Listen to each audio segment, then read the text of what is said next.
आपको लड़ना है बाबा साहब की विचारधारा से जुड़ने के बाद, क्योंकि आप जब जुड़ोगे नहीं, अब समझोगे नहीं, तो कैसे लड़ोगे। तो इनका कोई व्रत नहीं करती, कोई त्योहार नहीं करती, और हमारे पास पड़ोस में सारे करते हैं। मैंने कहा मैंने अपने घर में कभी देखा नहीं ऐसा कि कोई व्रत त्योहार हमारे घर में होता हो। इवन मेरे पिताजी कभी नेल पेंट भी हमने लगा लिया हाथ में तो बहुत मारते थे। वो ये नहीं देखते थे लड़की है तो चलो कम मारना, कह रहे ये काम तुम्हारे है ही नहीं, तुम्हारा एक काम है पढ़ाई का, तुम्हें वो ही करना है।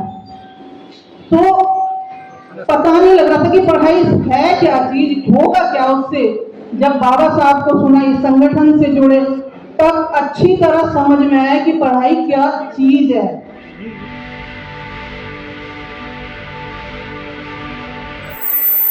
महिला दिवस की शुरुआत जो बेसिकली हुई थी वो अलग अलग देशों में अलग अलग तरीके से हो रही थी। कहीं काम के घंटों को लेके, कहीं समय, कहीं सैलरी के लिए। और जो मेन रूप से जो हुआ वो एक दिन जो सेलेक्ट किया गया वो क्लारा जैकिंग की वजह से महिला दिवस के लिए 8 मार्च का दिन तय हुआ। तो महिला दिवस मनाने का मुख्य उद्देश्य यह है महिलाओं में बराबरी हो, महिलाएं हर क्षेत्र में आगे बढ़े, राजनीति में आर्थिक स्थिति उनकी मजबूत हो हर तरह से। तो 1908 से 1910 के बीच एक सिलसिला शुरू हुआ। तो उस टाइम हमारे महापुरुष महात्मा ज्योतिबा फुले 1848 में शिक्षा का बिगुल बजा चुके थे, शिक्षा का पहला स्कूल खोल चुके थे, और हर जगह महिलाओं को आगे बढ़ाने के लिए उनके आंदोलन चल रहे थे, चाहे सती प्रथा हो उसके विरोध में, और बाकी जो ब्राह्मणों के विरुद्ध उनके बड़े सारे आंदोलन। तो मैंने भी बड़ा सारा संघर्ष अपने घर में देखा। मेरे ये पता नहीं हमारी बहू कैसी आई है, कोई व्रत नहीं करती, कोई त्योहार नहीं करती, और हमारे पास पड़ोस में सारे करते हैं। मैंने कहा मैंने अपने घर में कभी देखा नहीं ऐसा कि कोई व्रत त्योहार हमारे घर में होता हो। इवन मेरे पिताजी कभी नेल पेंट भी हमने लगा लिया हाथ में तो बहुत मारते थे। वो ये नहीं देखते थे लड़की है तो चलो कम मारना, कह रहे ये काम तुम्हारे है ही नहीं, तुम्हारा एक काम है पढ़ाई का, तुम्हें वो ही करना है। तो पता नहीं लग रहा था कि पढ़ाई है क्या चीज, होगा क्या उससे।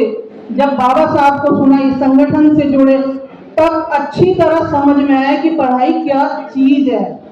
तो सबसे पहले मैंने, जब मेरा बेटा बड़ा हुआ तो मेरे सास ससुर, क्योंकि ये सारी चीजें ना हमारी महिलाएं आज भी इसमें लिप्त है, घिरी हुई है इन सब चीजों से, तो मैं वही बात करूंगी। और बाकी जो ये पैम्पलेट में सब जो कार्यक्रम लिखा वो हमारे जो मेंटर हैं जो पीछे बैठे हुए, जो हमें पूछ कर रहे हैं कि भाई आप आगे निकलो और समाज में काम करो, तो बाकी की जानकारी वो देंगे।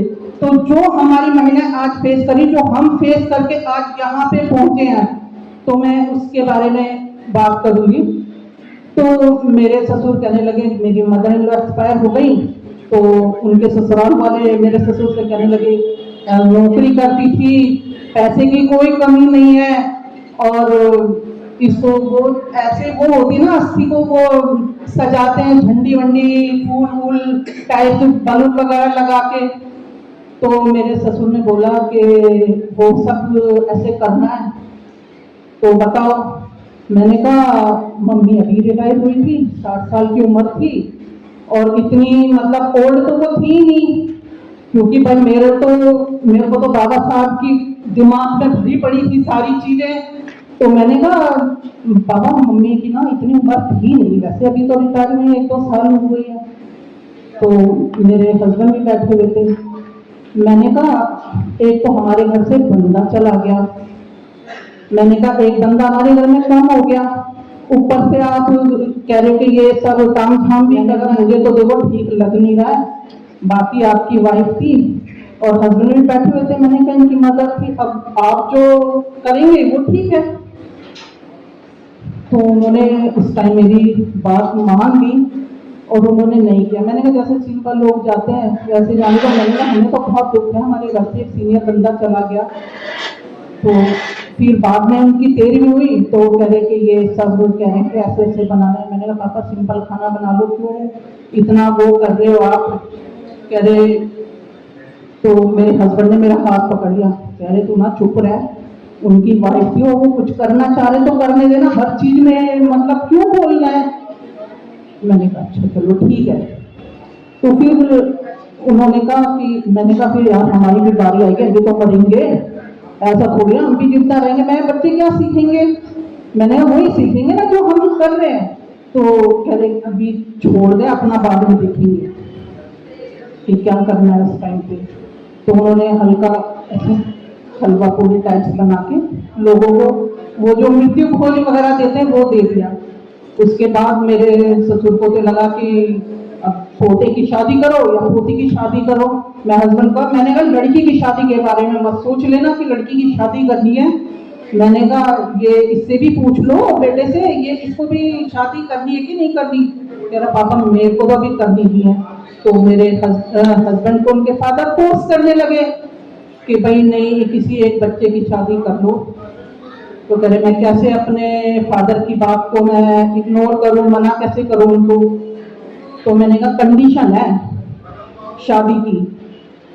कह रहे क्या। मैंने कहा एक तो लड़की मूली लगेगी, दूसरा वो कोई भी कपड़ा पहने उसे कोई मना नहीं करेगा। तो मैंने कहा अगर इतनी चीजें पसंद है ना, और वो कहीं अभी वर्किंग थी उस टाइम पे हमारी बड़ी बहू, तो मैंने कहा वो जॉब भी करेगी और वो बाहर से कुछ खाना वाना होगा तो वो जा भी सकती है। मैंने कहा इतनी चीजें अगर सब लोग घर के फेस कर सकते हो ना तो तभी करना शादी। तो उन्होंने अपने फादर को बता दी ये सब बातें। तो शादी हो गई। शादी के बाद मुझे, मैं तो शेरावाली के व्रत रखूंगी, मैं यहाँ नहीं होता भाई कुछ भी यहाँ नहीं करने। तो कह रही अच्छा तो मैं वो साईं बाबा का वो तो मान सकती, मैं वो भी नहीं मानना भाई। मैं कहा एक तरफ तुम्हारे लिए आजादी है ये वाली, आपको मुंह नहीं ढकना, आपको कहीं भी आना जाना हो, आप कुछ भी खाओ कैसे भी रहो, वो चाहिए या ये चाहिए, दोनों में से एक चीज तो करनी पड़ेगी। तो मेरे फादर इन्होंने कहा कि भाई देखो मैं भी बहुत पूजा पाठ करता था, इनके यहाँ पे कुछ होता नहीं है भाई, जैसे मैं रह रहा हूँ ना तुम भी ऐसे ही रह लो, कुछ नहीं करना। तो फिर उनकी शादी करा दी बच्चों की। अब बच्चों की शादी करा दी, बहू जॉब छोड़ के घर में बैठ गई। अब मैं तो 2-3 महीने मुझे देखते देखते हो गए। मैंने कहा भाई क्योंकि ये हम अपने समाज को आगे बढ़ाने के, इसलिए मुझे मैं एग्जाम्पल अपना ही दूंगी। तो उन्होंने कहा कि मैंने पूछा, मैंने तुम जॉब छोड़ दी, क्या बात है, कितनी दिन की छुट्टियां और ले रखी हैं। कह रही मम्मी मैंने तो जॉब छोड़ दी। मैंने कहा मुझे बताया। कह रहे नहीं मैंने सोचा कि आप मना करोगे। मैंने कहा मैं तो इतनी सारी, मैंने कहा जो सारी दीवारें अभी हमारे सामने खड़ी थी मैं एक एक करके उनको गिराती जा रही हूँ, तुम पीछे जाते जा रहे हो। मैंने कहा रोटी तो हम पहले भी खाते थे, मैंने कहा तुम कोई हमें नई रोटी बना के नहीं दोगी। मैंने कहा सिर्फ आपको ऑफिस जाना, बायोडाटा मुझे दो, मैं भी बाकी के स्कूल में डाल के आती हूँ। तो तब उन्होंने वो जॉब शुरू करी। फिर मेरी बेटी के लिए बोलने लग गए। बेटी के लिए मैंने कहा देख तेरे को पढ़ना है तो और आगे पढ़ ले। हाँ स्टॉप कर दी। तो कह रही कि हाँ मम्मी मेरे को ना पढ़ना है। मैंने कहा ठीक है। तो ये सारी चीजें मैं इसलिए बता रही हूँ कि अगर जागरूक मदर हो, पढ़ी लिखी ना भी हो, मगर जागरूक होनी बहुत जरूरी है। जागरूक महिला जागरूक परिवार का निर्माण करती है, और जागरूक परिवार जागरूक समाज का निर्माण करता है, और जागरूक समाज जागरूक राष्ट्र का निर्माण करता है। तो क्योंकि हमारे पास टाइम कम है और हमारा ऑलरेडी प्रोग्राम लेट हो चुका है, तो मैं अपनी बात को यहीं पे विराम देती हूँ। क्योंकि इसमें एक चीज और मैं बोलने वाली हूँ कि जितनी भी महिलाएं भाई थोड़ा थोड़ा उनको ना पैसा जमा करके रखना चाहिए। क्या आज हमारी महिलाएं जो हमारे से जो सारे संसाधन खत्म होते जा रहे हैं, जो संविधान ने हमें दिए थे, जो वर्तमान सत्ता भी है, तो उनकी जो नीति हमारे ऊपर है, जो हम देख रहे हैं, नौकरियां नहीं है, स्कूल नहीं है, मेडिकल फैसिलिटी नहीं है, तो वो कैसे हमारे पास आएंगी? वो तभी आएंगी जब आप अपने महापुरुषों की विचारधारा से जुड़ोगे। तो गोल्ड आजकल इतना महंगा हो रहा है कि आप खरीद सकते हो? नहीं खरीद सकते। तो कैसे पढ़ाओगे बच्चों को? एक यही साधन था कि थोड़ा सा चलो महिलाएं हमारी गोल्ड पहनती थी, लेती थी, लोन पे भी लेती थी, बाद में उठा भी लेती थी। क्या अब आप कर पा रहे हो? तो लड़ना है बाबा साहब की विचारधारा से जुड़ने के बाद, क्योंकि आप जब जुड़ोगे नहीं, अब समझोगे नहीं, तो कैसे लड़ोगे? तो इन शब्दों के